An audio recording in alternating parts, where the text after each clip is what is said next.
গুরুপ্রেষ্ঠ কাকে বলা হয়? যিনি গুরুদেবের মনোভীষ্ট পূর্ণ করেছেন তিনি হচ্ছেন ভক্তিবিলাস তীর্থ গোস্বামী মহারাজ।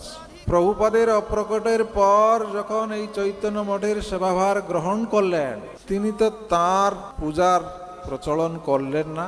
আমরা যখন অর্চনে বসি তখন গুরু পূজা প্রথমে করি, তারপরে ভগবানের পূজা করি। কিন্তু যিনি গুরুপ্রেষ্ঠ তিনি তো নিজের পূজা প্রচলন করলেন না। কেন?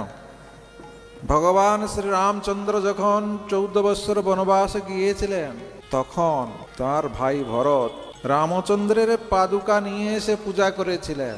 কই তার মায়ের কথায় অন্যের কথায় গিয়ে অযোধ্যায় গিয়ে তো রাজা হননি?